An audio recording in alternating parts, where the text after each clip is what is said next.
નમસ્કાર, આપની સાથે હું છું પાયલ. સ્ક્રીન પર તમને વરિષ્ઠ પત્રકાર ગોપી ગાંગર દેખાતા હશે. થોડા દિવસ પહેલા એમને ખૂબ સરસ વિડીયો બનાવ્યો હતો. અત્યારે બહુ જ બધી બબાલો ચાલી રહી છે. એ વચ્ચે એવું બોલ્યા હતા કે મને ગર્વ છે કે હું ગોપી મણિયાર પણ છું અને ગાંગર પણ છું, બંનેનો ગર્વ છે. એટલે આ બધી જ બબાલોને બાજુ પર મૂકી અને ગોપીબેન સાથે વિસ્તારથી આ વિષય પર વાત કરવી છે. ગોપીબેન, આપનું ખૂબ ખૂબ સ્વાગત છે જમાવટમાં. અને પહેલો સવાલ ગોપીબેન એ છે કે આ બધી જ બબાલો તમે જ્યારે જોઈ રહ્યા છો, તમારી પહેલી પ્રતિક્રિયા શું છે? આટલા વર્ષો પછી જ્યારે કોઈ એવું કહી રહ્યું છે કે અમને અમારી દીકરી પાછી જોઈએ, હવે દીકરી પોતાની મરજીથી ગઈ છે, છતાં પણ સમાજ એના માટે લડી રહ્યા છે કે પાછી જોઈએ, દીકરીને તો આવવું પણ નથી. સૌથી મહત્વની વાત અહીંયા પાયલ એ જ છે કે કમસે કમ દીકરીને તો પૂછો કે એ શું ઈચ્છી રહી છે. કારણ કે જે રીતે આજે ચૌધરી સમાજના લોકો એમના ઘરે ગયા, ત્યાં આગળ તોડફોડ કરવામાં આવી, કેટલી બધી ગાડીઓ તોડી નાખી, પોલીસે સિચ્યુએશનને અંડર કંટ્રોલ કરવા માટે ટીયર ગેસના સેલ છોડવા પડ્યા, હાઈવે ઉપર લાંબો જામ લાગી ગયો. પણ આ બધાની વચ્ચે કોઈએ દીકરીને પૂછ્યું કે શું એનું શું કહેવું છે? કમસે કમ એકવાર એને પૂછો તો ખરા. એને ગઈકાલે એક વિડીયો પણ બનાવ્યો, એને એ વિડીયો પોતાના સોશિયલ મીડિયા ઉપર મૂક્યો. તો ચૌધરી સમાજના જ અમરાભાઈ ચૌધરી સાથે મારી ગઈકાલે ચર્ચા થઈ. અમરાભાઈએ મને એવું કીધું કે એ તો એના ઉપર દબાણ કરીને બનાવવામાં આવ્યો છે. અરે લગ્નના 2 વર્ષ થયા, 2024માં એને લગ્ન કર્યા હતા. એનું 1 વર્ષનું બાળક છે. કમસે કમ દીકરીને નહીં તો એના બાળકનો તો તમારે વિચાર કરવો જોઈએ ને. એ એવું કહી રહ્યા છે કે ભાઈ અમારે તો અમારી ચૌધરી સમાજની, અમે રબારી સમાજની દીકરી પાછી આપી દીધી, એટલે રબારી સમાજે અમારી ચૌધરી સમાજની દીકરીને પાછી આપી દેવી જોઈએ. હવે આ શું સામા સાટું છે કે તમે કિંજલ રબારીને પાછી આપી દીધી એટલે તમે આને પાછી આપી દો? કોઈ એક દીકરીને તો પૂછો, એની ફિલિંગ્સને તો સમજો. એની ફિલિંગ્સને કોઈને નથી સમજવી. કમસે કમ એ જ વખતે મા બાપે હા પાડી દીધી હોત લગ્ન માટે, અને આજે દીકરી રહી છે તો 2 વર્ષથી રહી છે. દુખી હોત તો તમારી પાસે પહેલા જ પાછી આવી હોત, નહીતર એને કોઈ બીજો સ્ટેપ લીધો હોત. એ દુખી તો નથી જ, એનો મતલબ એવું છે. અને 2 વર્ષથી ત્યાં આગળ રહી છે રબારી સમાજના ઘરની અંદર, તો કમસે કમ હું એવું માનું છું, અને મારા એક પત્રકાર તરીકેના વિચાર છે, એક મહિલા તરીકેના વિચાર છે કે સમાજ આ રીતે પોતે આગેવાની લઈ રહ્યા છે. કારણ કે પાયલ, અહીંયા હું એ પણ કહીશ કે મેં જ્યારે ઇન્ટરવ્યુ કર્યો પ્રશાંતભાઈ સાથે, પ્રશાંત દયાલ સાથે, ને મારો જે ઇન્ટરવ્યુ હતો, હું એના પછી એની કોમેન્ટો વાંચતી હતી. અને લોકો એવું લખી રહ્યા છે કે સમાજની બહાર કે સમાજમાં કોઈ દીકરી આવવી પણ ન જોઈએ ને જવી પણ ન જોઈએ, આ બેનને પણ એમના ઘરે પાછા મોકલી દો. એટલે તમે કઈ વસ્તુની વાત કરી રહ્યા છો? આ કોઈ તમારી રીત છે કે 2 વ્યક્તિને, 2 મેચ્યોર વ્યક્તિ જ્યારે લગ્ન કરી રહ્યા છે, જ્યારે બંને પોતાનું જીવન સાથે જીવી રહ્યા છે, અને જો દુખી હોત તો દીકરી પહેલા જ પાછી આવી ગઈ હોત. 2 વર્ષથી આ બંને જણા સાથે રહી રહ્યા છે, તો તમને તકલીફ ક્યાં આવી રહી છે? તમને એ તકલીફ આવી રહી છે કે એને ચૌધરી સમાજમાં ને એને રબારી સમાજમાં લગ્ન કર્યા, એને તમારી મરજીની વિરુદ્ધ જઈને લગ્ન કર્યા. તો શું સ્ત્રી એ માણસ નથી? એની પોતાની ઈચ્છા નથી? એની પોતાની લાગણીઓ નથી? એ કોઈને પ્રેમ ના કરી શકે? શું એ જ વસ્તુ રબારી સમાજ અને ચૌધરી સમાજ? ચલો, કિંજલ દેસાઈનો કેસ સામે આવ્યો એટલે તમે એમ કહી રહ્યા છો કે અમે કિંજલને પાછી આપી એટલે રબારી સમાજ પાછી આપે. પણ અહીંયા વાત એ છે કે તમે કમસે કમ એના બાળકનો તો વિચાર કરો. કિંજલ રબારીને ગયે તો 5 જ દિવસ થયા હતા, પેલીને તો 2 વર્ષ થયા, અને એનું એક નાનું બાળક છે. તમે એના બાળકનો પણ વિચાર નથી કરી રહ્યા. મને રબારી સમાજના ઘણા બધા લોકો સાથે આજે સવારે મારી ચર્ચા ચાલતી હતી, અને મેં એમને કીધું કે ઠાકરસિંહભાઈ તો કહી રહ્યા છે કે રબારી સમાજની દીકરી પાછી જશે, જે ચૌધરી સમાજની દીકરી આવેલી છે એ રબારી સમાજ એને પાછી આપી દેશે. એના બાળકનું શું કરશો? એટલે રબારી સમાજ શું કહી રહ્યા છો કે અમારો પંખીનો માળો છે ના વિખેરો. બિલકુલ. અને રબારી સમાજના લોકો એવું કીધું કે ઘણા બધા લોકો ગઈકાલે દીકરીને સમજાવવા માટે ગયા હતા, કારણ કે છેલ્લે તો વાત સમાજની આવીને અટકી જાય છે, કે ઘણા બધા રબારી સમાજના લોકો દીકરીને સમજાવવા માટે ગઈકાલે એના ઘરે ગયા હતા, અને દીકરીએ એવું કીધું, જો મને મારા બાળકથી અલગ કરશો ને તો હું જીવી જ નહીં શકું, અને હું કંઈક બીજું જ સ્ટેપ કરી લઈશ.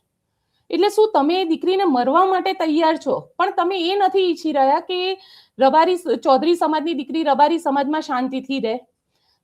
2 વર્ષ થયા છે, અને એ દીકરી પાછા પોતાના બાળક સાથે, પોતાના પતિ સાથે આ વિડીયો રિલીઝ કરી રહી છે. કમસે કમ એ દીકરીની ભાવનાને તો સમજો. જે નથી સમજી રહ્યા. અને આજે જે રીતે ત્યાં આગળ આખો હુડદંગ મચાવવામાં આવ્યો છે અને દીકરી સામે દીકરી અમે લઈને રહીશું, કારણ કે હું એ ચૌધરી સમાજનું આખું કાર્યક્રમ જોઈ રહી હતી. ઘણા બધા એવા નિવેદનો આવે એટલે મને એવું થયું કે આપણે આગળ વધી રહ્યા છે કે આપણે પાછળના જમાનામાં જઈ રહ્યા છે. મને એવું લાગ્યું કે અત્યારે લોકો ગ્લોબલાઇઝેશનની વાતો કરી રહ્યા છે. અત્યારે લોકો વાત કરી રહ્યા છે કે એઆઈ આવી ગયું છે, ડીપ ફેકની ચર્ચા ચાલી રહી છે. અને આ લોકો માત્ર એ સમાજના પેલામાં બંધાયેલા છે. પાટીદાર સમાજ કહી રહ્યું છે કે અમને અમારી દીકરી પાછી જોઈએ, ચૌધરી સમાજ કહી રહ્યું છે, રબારી સમાજ કહી રહ્યું છે કે અમને અમારી દીકરીઓ પાછી જોઈએ. એટલે શું તમારે લોકોને માત્ર આ સમાજના ક્રાઇટેરિયાની અંદર રહેવું છે? કમસે કમ આ વિષય ઉપર હવે હું એવું સ્પષ્ટપણે માનું છું, અને આજે જે ઘટનાક્રમ આખો સામે આવ્યો છે, હવે નેતાઓએ બોલવું પડશે. જે નેતાઓ અત્યાર સુધી સમાજના નામે રાજનીતિ કરી રહ્યા હતા, એ નેતાઓએ હવે બોલવું જ પડશે અને કહેવું પડશે કે આને બંધ કરો અહીંયા આગળ. કારણ કે બે વ્યક્તિ, 18 વર્ષની વ્યક્તિ છે, એ લગ્ન કરી રહ્યું છે, સુપ્રીમ કોર્ટ એને પ્રોટેક્શન આપે, તો તમે કોણ છો એના ઘરે પાછી લાવવા વાળા?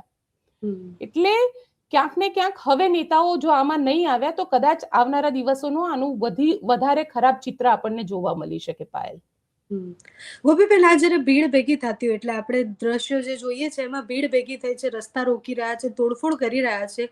જે આગેવાનો જે બોલીને જતા રહ્યા, જેમણે જે વાત કરી, આની પહેલા જે આગેવાનો બોલ્યા, એ અત્યારે ક્યાંય નથી. એ બધા ચૂપ છે. એ શાંત કરાવવામાં પણ ક્યાંય નથી, ના સમજાવવામાં ક્યાંય છે. ભીડ ખાલી ગાંડાની જેમ અત્યારે તોડફોડ કરી રહી છે.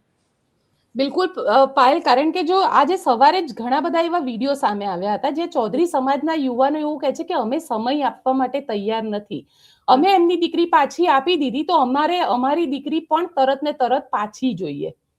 એટલે દીકરી છે, કોઈ પ્રોપર્ટી નથી. આ દીકરી માણસ છે. કમસે કમ એની ભાવનાને સમજો. એ બધા જ યુવાનને હું કહેવા માંગુ છું કે કમસે કમ એ ભાવનાને સમજો. એ યુવાને પોતે પણ જો લવ મેરેજ કર્યા હોત તો પોતાની પત્ની કોકને આપી દેત, અને એ પણ આ રીતે સમાજ માટે. છોકરા માટે આવી રીતના કોઈ લડવા ગયું છે કે અમને અમારો દીકરો પાછો જોઈએ છે, સમાજ કરે એવું કહે છે? એટલે સમાજની અંદર લોકો દોગલા છે, અને આ જે દોગલાપણું છે ને એ હવે ધીરે ધીરે બહાર આવી રહ્યું છે કે કમસે કમ સમાજના નામે તો રાજનીતિ ના કરો. દીકરીઓને ક્યાં સુધી આવી રીતે તમે દીકરીઓ સાથે ચર્ચા કરતા રહેશો? કારણ કે દીકરાઓ લવ મેરેજ કરીને આવે છે તો એનું વેલકમ કરવામાં આવે છે. એ પણ કોકના ઘરની દીકરી છે જ ને. નિયમો દીકરા માટે ને દીકરી માટે અલગ છે. અને એનાથી પણ વધારે તને કહું પાયલ કે દીકરા દીકરી માટે નિયમો અલગ છે એટલું જ નથી. દીકરા દીકરી જો પોતાના ગામથી બહાર રહેતા હોય ને તો પાછા લવ મેરેજમાં એમને કોઈ તકલીફ નથી. શહેરની અંદર તો કે બેન તમે તો શહેરમાં રહો ને એટલે શહેર વાળાને પોસાય, તો શું શહેરમાં તો મોકલી દો ને એમને શહેરમાં રહેવા માટે. તમે શું કામ એમને અલગ કરી રહ્યા છો? શહેરમાં રહેશે અહીંયા આગળ. એમને સપોર્ટ કરો ને, એમને માત્ર તમારા સપોર્ટની જરૂર છે. પણ એવું નથી થતું. ઘણા બધા લોકો એવા હશે કે જેમને મારી આ વાત નહીં ગમે અને નીચે કોમેન્ટમાં ખૂબ ગાળો લખશે અને કહેશે કે બેન તમે લોકો ભણેલા ગણેલા એટલે તમે આવી વાતો કરો. અરે અમે સંવિધાનની વાત કરીએ છીએ. સંવિધાન તમને આ પરમિશન નથી આપતું. 18 વર્ષની ઉંમરે સરકાર જો આપણે નક્કી કરી શકતા હોઈએ કઈ પાર્ટી સત્તામાં આવશે એના માટે આપણે વોટ આપી શકતા હોઈએ, તો પછી દીકરો તો કે કોઈની પણ પોતાનું જીવન સાથી પસંદ કરવાનો હક તો હોય ને હોય જ, કોઈ પણ દીકરીને હોય. એ કારણ કે ઘણા બધા આ કેસ તો થયો કચ્છની અંદર. એક માતા પિતાએ લવ મેરેજ કરનાર દીકરીને ક્યાંક બંનેની હત્યા કરી નાખી હતી 2-4 દિવસ પહેલા જ આ ન્યૂઝ આવ્યા. એટલે આપણે સમાજને કઈ બાજુ લઈ જઈ રહ્યા છે? આપણે એજ્યુકેશનની વાત નથી કરી રહ્યા. આપણે એ વાત નથી કરી રહ્યા કે આપણે આવનારી પેઢીને સમાજમાં કઈ રીતે કોઈને આઈએએસ ઓફિસર કે કઈ રીતે યુપીએસસી ક્રેક કરશે એના માટે વિચાર કરીએ કે એના માટે ચર્ચા કરીએ. આપણે એ ચર્ચા કરી રહ્યા છીએ કે ભાઈ દીકરી તો ના જ જવી જોઈએ અન્ય સમાજની અંદર. અને આ ખરેખર મને દુઃખ થાય છે કે જે લોકોને આપણે આ વાતો કરતા સાંભળીએ છીએ ને, ક્યારેક એમની પણ દીકરી આવી રીતે જતી રહેશે તો એ શું કરશે?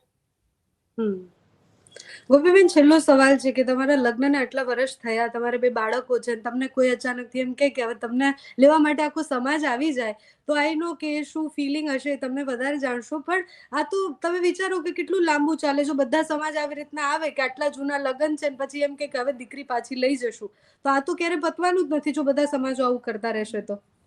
પણ પાયલ સવાલ જ અહીંયા એ ઉભો થઈ રહ્યો છે કે આ વાત આવે છે કેમ? આપણે ત્યાં એવું કહેવાય છે કે મિયા બીબી રાજી તો ક્યાં કરેગા કાઝી, પણ અહીંયા તો સ્થિતિ એ છે કે તકલીફ જ કાઝીને છે, બાકી મિયા બીબી તો બંને શાંતિથી રહી રહ્યા છે. કોઈને કોઈ તકલીફ નથી, ના મારા ઘરનાને તકલીફ છે, ના સામેવાળાના ઘરનાને તકલીફ છે, પણ તકલીફ સમાજને થઈ રહી છે. એટલે સમાજે હવે ખરેખર વિચારવું પડશે, સમાજે એવું કહેવું પડશે કે ભાઈ આ વસ્તુને બંધ કરો, પાછળના સમયમાં ના જાઓ, આગળ વધો. જીવનમાં ઘણી બધી વસ્તુ કરવા માટેની છે, સારી વસ્તુઓ પણ કરવા માટેની છે. આ પ્રેમ લગ્ન, આંતરજ્ઞાતીય લગ્ન આ કોઈ ચર્ચાનો વિષય નથી જ્યારે આપણે 21મી સદીની અંદર બેઠેલા છીએ. કારણ કે મેં ગઈકાલે એક સવાલ અમરાભાઈને કર્યો હતો કે મહાભારત થયું ત્યારે અર્જુને પણ સુભદ્રાનું અપહરણ કરીને તેની સાથે લવ મેરેજ કર્યા હતા. જો કૃષ્ણ એ વખતે સારથી બનીને સપોર્ટ કરતા હોય તો આપણે તો બધા તુચ્છ મનુષ્ય છે, આપણે ક્યાં આવીએ? જ્યારે ભગવાન શ્રી કૃષ્ણ સાથે હોય અને એ સપોર્ટ કરતા હોય, કદાચ એ તાણાવાણા જે હતા સમાજના એ વખતે નહીં હોય. આપણે વધારે એક રૂઢિચુસ્તતામાં જઈ અને કદાચ આપણા જ સમાજની ઘોળ ખોદી રહ્યા છીએ. Thank you so much Gopiben, તમે અમારી સાથે જોડાયા, અમને સમય આપ્યો. ધન્યવાદ.